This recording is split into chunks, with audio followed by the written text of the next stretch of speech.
little fiends right there with Down the Shore.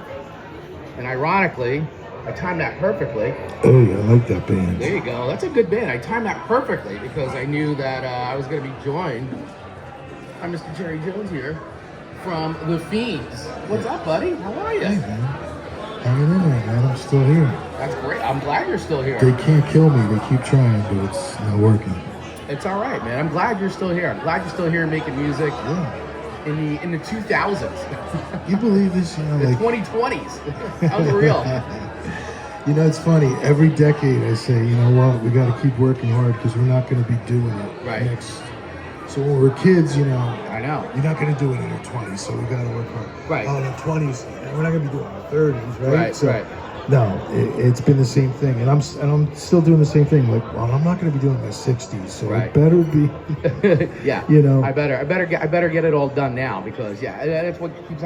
Listen, man. I mean, you're making music, and that's great. I mean, I think just keep making music until you can't anymore. Yeah, I mean, that's how I see it, right? You know what? I was sort of like on the nostalgia end of things before this new album, and I really wanted something different. I wanted to change.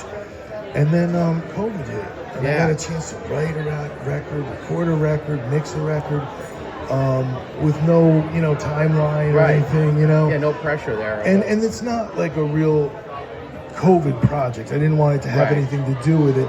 But I mean, a song like Down the Shore was like, this is, that's why it's so real, because it was like, we were all stuck at home, and I made it like a job. Like every day I'd work. Right.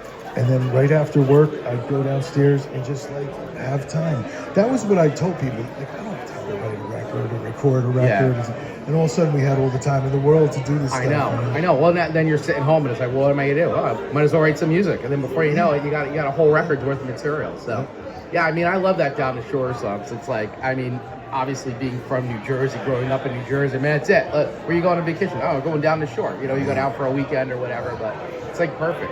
I love this record, man. I know it's like we're at the end of 2024 here, and it came out in 2023. But I gotta tell you, I've been jamming to this like a lot. It's a great record. Cool. It sounds awesome too. The production sounds great on it. I got a lot of old school people coming back saying, this is the band I originally fell in love with. Because I got a lot of that. I got out of the way of it, and I just laid it down. Yeah. And that was it. And then I would send the songs to Joey, who was an original Fiends member. Right, yeah. And he started just singing his stuff. I originally just sent him one old song that he sang on. I said, do your stuff from 30 years ago on here, And then he do your said, stuff from 30 years. But he sent it back to me. It sounded like he was having fun. That's awesome. And he said, you got any more, man? This was fun. And I go, yeah, I got a whole album. You ready, man? And I send him 1 or 2 songs a week, and he keeps sending them back to me. And it was just really great to work with him in that way again. But, and unfortunately, what happened with the album is as soon as I was almost finished with it, I submitted it to Tim, our producer, for a long time. Right, yeah, Tim Giles. Tim Gillis. Gillis. He was semi-retired in Australia. Yeah, Big Blue Meanie, right? Yeah. And I sent it to him. He was really excited about it. He really thought it was cool. And then he passed away. Yeah, that was a blow, man. I got to meet him a handful of times. Yeah. Super nice guy, and I mean, as far as like a New Jersey sound goes, what came out of that studio, I mean, he made things sound so big. Awesome. And he was like our mentor, and he was like our producer. He was really once we got with him, he kind of almost joined the band as our backing vocalist and keyboard player. Yeah. I mean, we didn't really know it, but he really took us on production wise, because we were really going in another direction again. Yeah. And we were really unsure about it, because when we first started, we had the original sound and everybody loved it. Yeah. When we did Whacked, people really were like, "Whoa, this isn't the original band sound anymore." It was like, well, this is what we're doing. And the same thing with Tim. When we met Tim, we went in another direction again, and we could only do that because of the encouragement from him. And so when he passed away, and I really had a hard time, but the album was almost done, and I called up Billy Stevenson from the Descendants. Right. he was an old friend. I said, look, I'm in a terrible way, but one thing that Tim did teach me is you got to work through the stuff. Right. You can't bog you down. I was thinking about quitting music. I mean, after this guy was like my partner in crime. Hey, mentor. Yeah, and so Billy said, look, come out. I'll help you finish the record and stuff. And I cried for 2 days out to Billy, driving out there, and because I was like, man, this is a dream come true, but it wouldn't happen if I didn't lose my best friend. You know what I mean? Right, I know. It's bittersweet, is what it is. So, but then when I went out there and I spent a week with him, and we're just talking about All and the Descendants and Black Flag and just all the old times we used to play with them at City Gardens. Yeah. And we used to go see them at all the shows or get on all the shows. Yeah, I know. I remember seeing all those flyers back in the day, man. Yeah. I mean, those were legendary lineups. I told him, I said, you know what our secret was? I would call you ahead of time and you would tell me all the dates that you were booking. And I'd call the club up before they even had an opener, and they're like, how do you even know about the show? All right, we'll put you on, you know. And so all through this area, and then, Randy always put us on at City Gardens with them and stuff. Right. That was the first time we played there. The first time we played there, it was the Fiends, the Lemonheads, and All. Oh shit, that is a lineup. And Billy met Evan that night, and then they eventually ended up working together. But yeah, it was supposed to be Bullet La Volta in the middle, and they switched tours with the Lemonheads, and it ended up being and we loved the Lemonheads. Oh my god, went early OG Lemonheads on Tang, totally. And we loved Ben. We were in front of Ben screaming at him to do his songs and everything. Yeah, and we loved Evan. We loved them all. That stuff was great back in the day. It was really cool. So it's fun. There's a lot of history, but I had a lot of people that had given up on me and said, look, I love the old stuff. Right. But you gotta come out with something new. You gotta give me, I want to see what the guy that, wrote Dead End, what he can write now. And I'm not giving up on you, but I'm not gonna, come see you play with Fiends or anything. Either, So I made a lot of people happy, and then, like I said, different groups that had maybe, the Whacked Bunch, I think, came back for this album, and even we're the Fiends earlier fans and stuff, but no, I didn't know that our songs were like radio friendly. Dude, your guys' songs are ridiculously radio friendly. I mean, they're all sing-alongs. Skeletons. When I released Skeletons, great too. Before the album came out, and I said, the great thing is they weren't crafted to be on the radio. I didn't think anybody would play them. No, you're just writing. And some of them had swears and stuff, and they said they'll never play them. So don't. But they do this thing now where you just submit it to all the people, and they don't have to play it if they like. We have a history, so maybe some people played us in the old days, and it's cool to see what the new. Of course. But no, people really like this stuff, and they really played it, and we went up on all those charts. Yeah. And it's really, I was shocked. And then so we did that. We did Skeletons, and then we did Down the Shore, and it was like a summertime thing. It went same thing. It was like the Jersey people got on board with it, and other people all over the world really was had that feeling I want to I long to go to the beach in the summer. I know, it's perfect. It was cool. And then I released Bully only as a video because it had swears in it, and it was part of almost the catch. Yeah, which is a fun video. I like that video. And but I had the third song I released was a song called James Bean. And I wasn't even going to release a third song, but I just wanted to see my friend's name on the charts and stuff. I just thought he would have thought it was cool because he passed away. Yeah. And I really didn't even think that was a radio song because that was another one. It really reminded me of something off Whacked. Yeah. The chorus. It's got that feel. But no, people took to it and they played it all over the world. I mean, I got really good response from that. So the new album was what a treat, Yeah. And I think Billy Stevenson, like you said, he hit a home run mixing this thing, because I didn't even record it that well. I just kind of busted it out in COVID, and and I said, look, only if you can fix it up and you feel like you can put your name on it and stuff.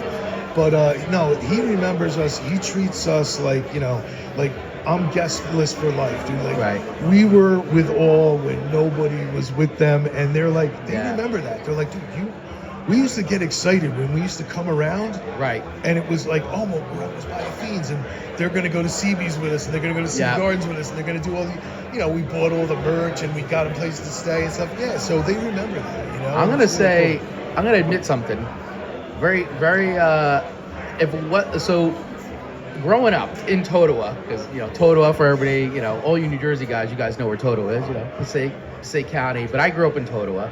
You guys were a Totowa band, Yeah. and so when I tell you that the Fiends in Totowa, you guys may as well have been like Bon Jovi or freaking Bruce Springsteen in Totowa for us. And growing up was like when you guys dropped "We're the Fiends," it was like everywhere. Every place I went, every party, we all had the cassette. Like I wore the cassette. We all wore the cassette out, a whole group of us, and we loved that record. And going to Passaic Valley, you guys were like the kings. I mean, you were out already, but I think Joe was a senior when I was a freshman. And I mentioned on your Facebook page, I remember buying the Having Fun 7-inch from Piker out of his locker, and those are just some great memories, man. But you guys were. I mean, I was always into like the basic stuff, like Ramones and all that. But like getting into like All in the Descendants, honestly, was because of you guys. Like I got into you guys, and I would see you guys wearing like all shirts and Descendant stuff, and always talking about that. I'm like, oh, I gotta listen to this stuff, man. This is great. And like that, you guys were like my gateway into like discovering All in the Descendants. So, Well, thank you for that. No, that's amazing. I Yeah. love that. We were really trying hard when we hit Dead End. Yeah. After We're the Fiends, I mean, We're the Fiends. Like, because when I sat down with Billy, he's like, "Oh, you were influenced way more by the Misfits than." I said, "No, it was our image." But The image. You listen to Boring Story, man. That's a Descendant. That is song, dude. straight up. You know what I mean? Absolutely. I mean, yeah. but It's got all the when hallmarks. When we went to Dead End era, we had been with all. Yeah. And it was just showing. And then when we went to Whacked, some of the original fan base just said, "No, this is too much for us. We don't like this change." See, I loved Whacked, man. I thought it was such a great natural progression for you guys. Like, you could start hearing, like, a lot of your other influences coming in, more than just, like, the 3-chord, like, pop-punk stuff. Like, some, like, real, like, legit, like, Beatles-esque kind of, like, songwriting stuff and, like, some 7th chords and, like, the harmony. Like, you guys took it up the next level, for sure, on that. And then even more so on Dreams. You guys really went for it. And I love that stuff. Right. Those songs hold up for me, man. It was kind of weird when we never want to repeat ourselves. So Right. it was like the first album and the second album was really different. Then we thought we did really good on the third album, but then when all the bands were getting signed Oh, yeah. and they looked at us, they loved our original sound and they loved what. But we were like onto Cole at that point. We had Yeah. a 4-piece and we were like doing a wall of sound and it was keys Yeah. and horns and they're like, but you don't have keys and horns on stage. Like, what's this and what's that? And we were touring a lot, so they really were interested. But we were sort of a mess, and like they sort of told us, like, look, if you kind of hone in on your look Yeah. and your sound, and you kind of go back. And I said, dude, that is like poser village. Like, Yeah, we're absolutely. trying hard to get as far away from our original. Right. Yeah, we're trying to thing. grow. We did that, yeah, and so it ended up being really, I think if we really wanted to change, we could have maybe got in with a lot of those bands, but I think it was better we didn't, and we just, did whatever we wanted to do. I think much better to do your own thing than just Yeah. like try to change or be something that like, just for the sake of, getting over or whatever. Yeah, I think it's good, man. Stick to your guns on that. And you guys did. Bowie used to say, they'll tell you what to do, Right. and then when it doesn't work, they'll say it's your fault. So true. So just if you don't like it, don't do Yeah. it, and if you need to do it or want to do it, you just do it. So, Yeah. Yeah, man, it's great, and I'm really glad that. So this is like, I need to do like a much deeper dive interview with you. I know we've been talking about this for years, probably, because you and I have known each other for a long time, and now I'm so happy I'm here, Radio Garden State, being able to do this. I remember one time when I was at my old back in college, you guys came up and did an acoustic set, WNTI 91.9. I was on that. You guys came up. But I'm happy that I'm here on Radio Garden State, and we're playing you guys, man. We're playing the old stuff, know, we're playing man. the new stuff. Like I know, I it's see in it all the rotation, time. dude. It's great, man. I love it, man. I really do. It's amazing. We're big fans at Radio Garden State of you guys, so really happy to run into you. Really happy to get you on today. So listen, man, you're DJ right now. What do you want to hear? What do you want to hear? I'll cue it up. Whatever you want. I don't care. All right, let's see. Is it Jersey only? No, whatever, man. It doesn't have to be Jersey only. No, I like Jersey. All right, then what do you want to hear, dude? All right. My favorite punk Jersey artist. Okay. Get this, is Blondie. Oh, Blondie's the best. All right. I mean, the Debbie Misfits, Harry. I know. There's a lot of great Jersey artists, but Blondie, Deborah Harry for me. That was actually the last show I ever saw at City Gardens before it was seeing Debbie Harry. Really? I saw her solo, the Deprivation tour. Nice. Last official show when I was at City Gardens, and then after that, they went out. But that was my last City Gardens experience. That's cool. Yeah. So what song you want to hear from Blondie? I don't know. We ripped off Sunday Girl pretty bad on Dreams. Why don't you? All right, let's do a little Sunday play Girl. that? All right, I'll get that queued up. Get them a little publicity Yeah. for that. All right, one. here we go. All right, Sunday Girl. All right. Thank you. Hey, so Jerry, thank you so much, brother, for stopping by, man. I appreciate it. I appreciate it. Thank you, everybody, for hanging out. Thanks for listening to Radio Garden State. My name is Chris, once again, and we are broadcasting live till about 4 o'clock from the Asbury Park Punk Rock Flea Market. Keep it tuned. We're going to be playing tunes, and who else? We don't know. Somebody else may stop by. We'll get someone else on the air. But anyway, here's a little Blondie with Sunday Girl right here on Radio Garden State, where we keep New Jersey loud, guys. Let's go.